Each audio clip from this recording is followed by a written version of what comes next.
પહેલા એ ક્યાં પહોંચ્યા? રમેશભાઈનો બીજો સ્ટાફ છે ને એ આવવાનો હતો, અત્યારે ક્યાં પહોંચ્યું પૂછો ને જરા. ગુજરાત લાઈવ ન્યૂઝમાં આપનું સ્વાગત છે. આ છે બનાસકાંઠા જિલ્લાનું પાલનપુર અને હનુમાન ટેકરી નામે આ વિસ્તાર ઓળખાય છે.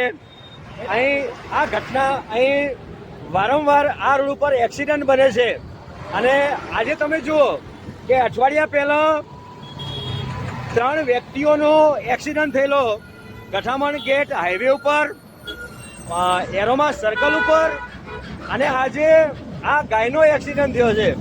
તો અહીં આ જે ટ્રાફિક છે એ ટ્રાફિકની સમસ્યા વારંવાર રહે છે. આજે કોઈ અબોલ જીવ છે એને કોઈ ટ્રકવાળો વગાડીને જતો રહ્યો છે, એનું લોહી બહાર નીકળેલું આપ જોઈ શકો છો, એના નખ પણ નીકળી ગયા છે. તો શું આ નેશનલ હાઈવે ઓથોરિટી જે છે એમને આ ટ્રાફિકની કોઈ વૈકલ્પિક વ્યવસ્થા ન કરવી જોઈએ? આજે ગાયનું આટલો બધો ડેમેજ થયો છે પગ, કાલે કોઈ જીવત માણસને મારી નાખશે આ ટ્રાફિક. તો આની સત્વરે આનો નિર્ણય લઈ અને આનો ઉકેલ લાવવો જોઈએ.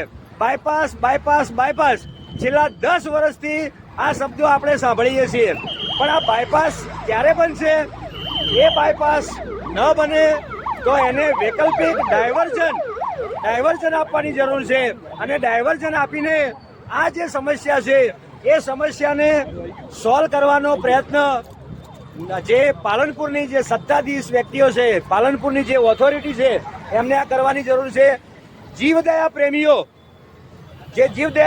છે એ જીવદયા પ્રેમીઓ એમની રીતે પાટાપિંડી અને દવા કરવાનો પ્રયત્ન કરે છે, પણ કદાચ આ જીવ છે એ જીવને ખ્યાલ ના હોય, કાલે કોઈ માણસનું મૃત્યુ થઈ જશે.